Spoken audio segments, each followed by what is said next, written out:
এই বর্ষায় গরম গরম ইলিশ ভাজা আর সাথে জিভে জল আনা হরেক রকমের ভর্তা খেতে কি ইচ্ছে করছে? ডেফিনেটলি করছে, কিন্তু চিন্তা করছেন পকেটের কথা। তাহলে কেমন হয় যদি এমন একটা জায়গায় যাওয়া যায় যেখানে একদম রিজনেবল বাজেটের মধ্যে পদ্মার টাটকা ইলিশের স্বাদ পাওয়া যাবে?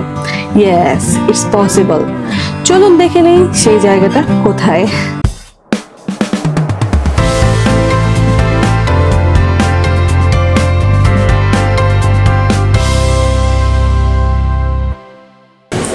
হ্যালো ভিউয়ার্স, আসসালামু আলাইকুম। আজকে শুক্রবার, একটি বৃষ্টি স্নাত দিন। সো আজকে আমরা হঠাৎ করে প্ল্যান করেছি মাওয়াতে যাব, এবং আমরা চিন্তা করেছি যে আজকে আমরা বাই ট্রেনে করে মাওয়াতে যাব। আর যেহেতু এখন অলমোস্ট ঘড়িতে সময় 2:15, সো আমরা চিন্তা করেছি দুপুর 3টায় মধুমতি এক্সপ্রেসে করে মাওয়াতে যাব। তাহলে চলুন একদম শুরু থেকেই শুরু করি। এই ঝুম বৃষ্টির দিনে আমাদের জার্নিটা কিন্তু কম সুন্দর নয়। আর আজকের গন্তব্য বৃষ্টির দিনে বাঙালি সেই চিরচেনা আবেগ, মাওয়া আর পদ্মার তাজা ইলিশ। বাসা থেকে বাইরে বেরিয়েই আমরা তো জাস্ট অবাক, ও মাই গড, পুরো রাস্তায় পানি জমে একদম একাকার, লাইক মিনি কক্সবাজার। রাস্তায় এই জলাবদ্ধতার জন্য একটু প্রবলেম তো হচ্ছেই, বাট বৃষ্টির দিনে এই ক্রাউডেড সিটির রূপটাই যেন পুরো বদলে গেছে। ফাইনালি আমরা চলে আসলাম স্টেশনে, কমলাপুর রেলওয়ে স্টেশন। চারপাশে ব্যস্ততা আর ট্রেনের হুইসেল, জাস্ট অন্যরকম একটা ফিল। বৃষ্টির দিনে এই স্টেশনের পরিবেশটা কিন্তু জাস্ট ওয়াও। চারদিকে মানুষের তাড়াহুড়া, ট্রেনের জন্য অপেক্ষা, টিকিটের জন্য অপেক্ষা, সবকিছু মিলিয়ে এক দারুণ পরিবেশ সৃষ্টি করেছে। বাই দ্য ওয়ে, আমরা কিন্তু একা নয়, আমরা আজকে টোটাল 4 জন মিলে যাচ্ছি। বেশ কিছুক্ষণ লাইনে দাঁড়িয়ে থাকার পর আমরা 4টা টিকিট কনফার্ম করে নিলাম। টিকিট ডান, এখন জাস্ট ট্রেনের অপেক্ষা। তাই তো আমরা মেইন স্টেশনের দিকে এগোতে লাগলাম। লাকিলি বৃষ্টিটা তখন একদমই ছিল না, সো ছাতা ছাড়াই আমরা কমফোর্টেবলি মুভ করতে পারছিলাম। আকাশটা এখনো হেভি মেঘলা, বাট স্টেশনের ভাইবটা জাস্ট ওয়াও। যেদিকে তাকাচ্ছি শুধু মানুষ আর মানুষ, অলমোস্ট ফুল ক্রাউডেড। কেউ ছাতা হাতে ট্রেনের জন্য ওয়েট করছে, কেউ বা লাস্ট মিনিটে তাড়াহুড়া করছে। এই বিজি এনভায়রনমেন্টটা দেখতেও কিন্তু বেশ লাগে। আমরা মনিটরে দেখছিলাম যে আমাদের ট্রেন কখন আসে। অল্প কিছুক্ষণের মধ্যেই আমাদের সেই কাঙ্ক্ষিত মধুমতি এক্সপ্রেস ট্রেনটি স্টেশনে চলেই আসলো। যদিও ট্রেনটি আসার কথা ছিল 3টায়, তবে 10 মিনিট লেট করেছিল, ব্যাপার না। বাই দ্য ওয়ে, এবার আসি মোস্ট ইন্টারেস্টিং পার্টে, টিকিট প্রাইস। ঢাকা কমলাপুর থেকে আমাদের পার পারসন টিকিট কস্ট ছিল মাত্র 55 টাকা। Can you imagine? এই যুগে মাত্র 55 টাকায়ও এত সুন্দর একটা journey, definitely a great deal. Train already প্ল্যাটফর্মে, সো আর দেরি না করে ঝটপট ভিতরে যাওয়ার পালা।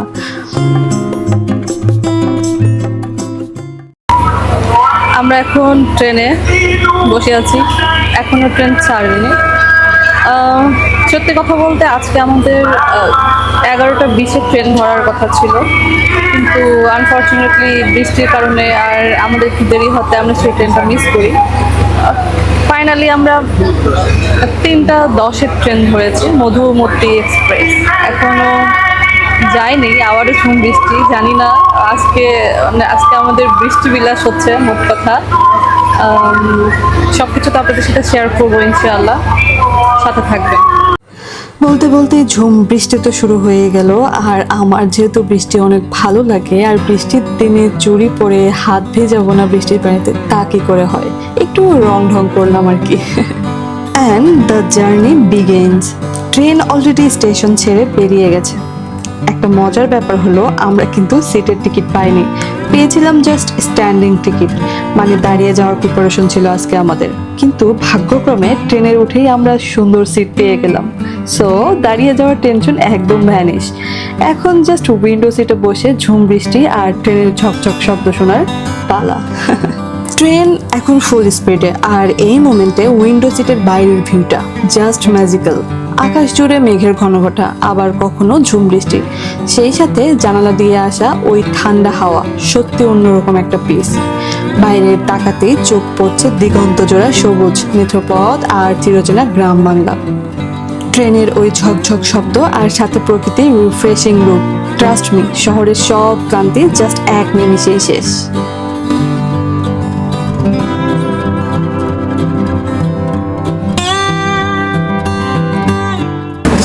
ফাইনালি প্রায় 50 মিনিটের জার্নি শেষ করে আমরা এখন পৌঁছে গেছি মাওয়াতে। আমরা এখন মাওয়া স্টেশনের প্ল্যাটফর্মে দাঁড়িয়ে আছি, পেছনে মাওয়ার সাইনবোর্ড। আর আমরা এখন যাব মূলত যেখানে মেনলি ইলিশ পাওয়া যায়, সেখানে যেতে হলে আমাদের অটো বা রিক্সা সামনে গেলে আসলে বুঝবো কীভাবে যাওয়া যায়। চলুন আপনারাও আমাদের সাথে। ট্রেন থেকে নেমে প্ল্যাটফর্মে এই সুন্দর ভিউটা দেখে মনটা জাস্ট ভরে গেল। আমরা এই মুহূর্তে রয়েছি মাওয়া রেলওয়ে স্টেশনে। এটি মূলত মাওয়া ঢাকা এক্সপ্রেসওয়ের পাশেই এবং চারপাশে সম্পূর্ণটাই খোলা একটা পরিবেশ এবং পর্যাপ্ত বাতাস, তার মধ্যে রয়েছে মেঘলা আকাশ। সো একটা অসাম ওয়েদার আজকে। অসাম। আসলে শুরুর দিকে আমরা খুবই ডিসঅ্যাপয়েন্টেড ছিলাম যে কেমন দিনে আমরা আসার প্ল্যান করলাম, আদৌ কেমন হবে, কিন্তু উপরওয়ালা যে ফিক্সড করে রাখছে আমরা এত সুন্দর যে একটা ওয়েদার পাবো আসলে মানে চিন্তাও করি নাই। এই যে আপনাদের যদি দেখায় একটু আকাশটা দেখুন, না এক পাশে এক এক রকম এরিয়া। সো আমরা এখন প্ল্যাটফর্ম থেকে বের হয়ে একটি অটো নিয়ে ইলিশ ঘাটের দিকে যাব। হ্যাঁ, ইলিশ ঘাট। শুধু কি অটোতেই যাইতে পারবে নাকি? না, অটোতেই যেতে হবে এখান থেকে। আচ্ছা। যেতে এক্সপ্রেসওয়ে, সো অটো ছাড়া অপশন নেই। আমরা স্টেশনে কিছুক্ষণ অপেক্ষা করেছিলাম, আর তারপরে আমরা স্টেশন থেকে বেরিয়ে দেখতে পেলাম যে বেশ কিছু অটো রিক্সা দাঁড়িয়ে আছে স্টেশনের গেটেই। সো এখান থেকে আমরা অর্থাৎ মাওয়া স্টেশন থেকে আমরা ইলিশ ঘাটে যাওয়ার জন্য একটা অটো ভাড়া নিলাম।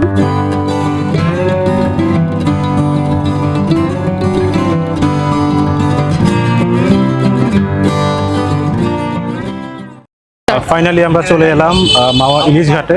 আমরা মূলত স্টেশন থেকে বের হয়ে 50 টাকা জনপ্রতি ভাড়া দিয়ে আমরা সরাসরি চলে আসলাম ইলিশ ঘাটে এবং আমরা এখানে অনেক হোটেল রয়েছে, আমরা গিয়ে দেখি।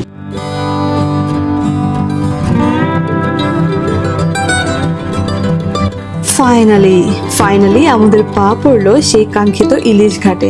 অটো থেকে নামার পর যখন ঘাটের দিকে এগোচ্ছিলাম, নদীর ঠান্ডা বাতাস এসে গায়ে লাগতে মনটা একদম জুড়িয়ে যাচ্ছিল। আমরা যতই সামনের দিকে এগিয়ে যাচ্ছি ততটাই যেন মুগ্ধ হয়ে যাচ্ছি এই চারপাশে উৎসবমুখর পরিবেশ দেখে।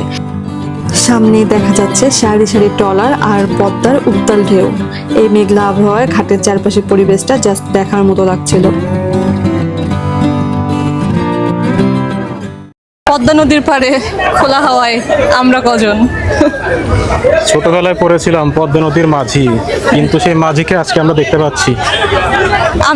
তুমি না, এই যে অনেক মাঝি আছে। আচ্ছা, আমার সাইটে যে আপনারা নৌকাগুলো দেখতে পাচ্ছেন এগুলো মানে ভাড়ায় চালিত হয় আর কি, আর এগুলো আপনাকে পার পার্সন 100 টাকা ভাড়া পড়ে, যেটি পদ্মা ব্রিজ থেকে ঘুরায় নিয়ে আবার ব্যাক করবে, এইটুকুই মানে ডিফারেন্স। আপনারা এখানে আসলে অবশ্যই নৌকাতে ভ্রমণ করে এনজয় করতে পারেন। আজকে আমরা এসেছি মুন্সিগঞ্জের মাওয়ার বিক্রমপুর পদ্মা হোটেল অ্যান্ড রেস্টুরেন্টে। আজকে আমরা এখানে বসে ইলিশ খাবো, সঙ্গে বেগুন ভাজা এবং অন্যান্য ভর্তা টেস্ট করবো। এই হচ্ছে বিক্রমপুর পদ্মা অ্যান্ড রেস্টুরেন্টের ভেতরের এন্ট্রান্স। দুই পাশেই পর্যাপ্ত বসার জায়গা রয়েছে। মাওয়া ইলিশ ঘাটে আসলে আপনি তো অনেক হোটেল রেস্টুরেন্ট পেয়েই যাবেন, তবে আমার কাছে সবচেয়ে বেশি ভালো লেগেছে এই বিক্রমপুর পদ্মা হোটেল অ্যান্ড রেস্টুরেন্টে, কারণ এটি একদম নদীর কিনার ঘেঁষে তৈরি করা হয়েছে আর এখানকার পরিবেশটা জাস্ট ওয়াও। এখান থেকে ভিউটা অনেক সুন্দর আসে।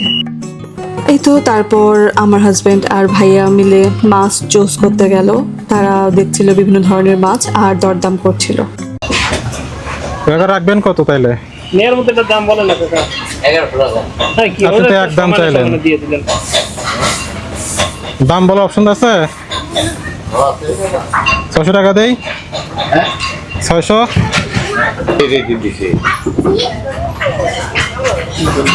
এই তো অনেক দর কষাকষি করার পরে আমরা অবশেষে একটি মাছ চুজ করেই নিলাম। ইয়েস, আমাদের ইলিশ মাছটি চুজ করা শেষ। এখন সেগুলো ধুয়ে কেটে বেছে আলাদা করে ভাজতে দেওয়ার পালা।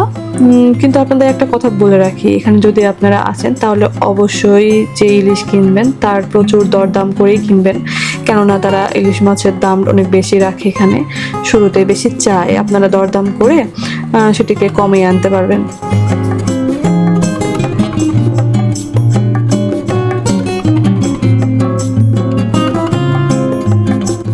এখানে ইলিশ ছাড়াও আপনারা চাইলে কাঁকড়া অথবা অন্য মাছ যেমন তেলাপিয়া, পাঙ্গাসও খেতে পারেন। ফাইনালি আমরা আমাদের ইলিশটি পছন্দ করে সেটি ভাজার জন্য দিয়ে এসেছি। আমাদের মাছটির প্রাইস পড়েছে 1000 টাকা, তারা চেয়েছিল 1500 টাকা, আমরা বার্গেনিং করে 1000 টাকাতে নিয়েছি। এখন বিষয়টা হচ্ছে মাছ তো নিলাম, কিন্তু আমরা খাবো কোথায়? আমরা খাবো হচ্ছে প্রকৃতির মাঝখানে, নদীর পাশে বসেছি, সামনে পদ্মা সেতু আর মাঝে আমরা। ক্যামেরাটা সোজা প্যান করতেই ফ্রেম জুড়ে ভেসে উঠলো সেই কাঙ্ক্ষিত দৃশ্য। গনগনে আঁচে বসানো বিশাল কড়াই থেকে তখনও ভেসে আসছে তপ্ত তেলে মাছ ভাজার অনবদ্য এক আওয়াজ। হলুদের ছোঁয়ায় সোনালি হয়ে ওঠা পদ্মার চাকা চাকা ইলিশ, আর ঠিক তার পাশেই ডুবো তেলে সিক্ত হচ্ছে গোল গোল করে কাটা বেগুন। তেলের এই ছ্যাক ছ্যাক শব্দে সাথে বাতাসে ছড়িয়ে পড়া সেই তীব্র সুবাস। এবার একটা দারুণ টুইস্ট। এতক্ষণ তো শুধু দেখাইলাম, এবার সরাসরি অ্যাকশনে নেমে গেল আপনাদের ভাইয়া। খুন্তি হাতে নিয়ে নিজে দাঁড়িয়ে গেল ফুটন্ত কড়াইয়ের সামনে। পদ্মার ইলিশ খাওয়া হবে আর লেজ ভর্তা থাকবে না তা তো হতে পারে না। ঠিক আমাদের চোখের সামনেই শুরু হয়ে গেল সেই বিখ্যাত প্রিপারেশন।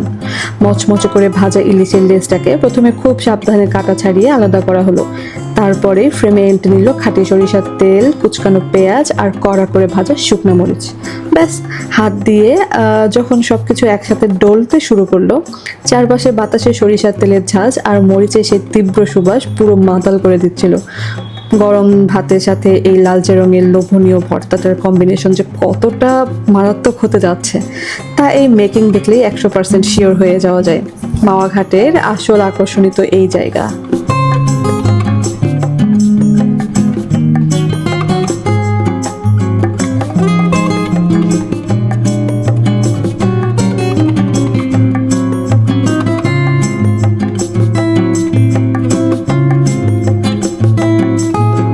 ফাইনালি আমাদের খাবার চলে এলো, আর আমাদের খাবারের মেনুতে ছিল বেগুন ভাজা, ইলিশ ভাজা, পেঁয়াজ মরিচের ভর্তা, ইলিশ মাছের লেজ ভর্তা, ডাল, সাথে শুটকি এবং টাকি মাছ ভর্তা। ভাবা যায় কত মজার খাবার। ইস, ভিডিও যখন এডিট করছিলাম তখন আবারও আমার খেতে ইচ্ছা করছিল।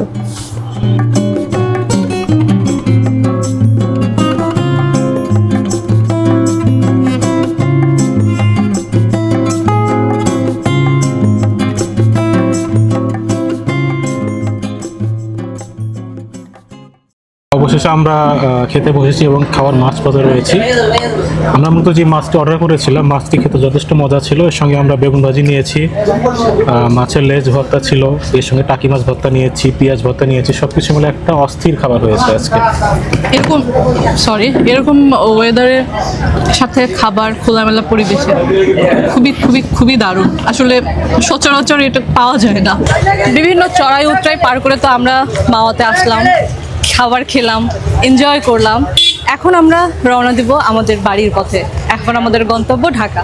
সো আমরা এখানে ঢাকায় যাওয়ার জন্য একটা সিএনজি রেন্ট করেছি।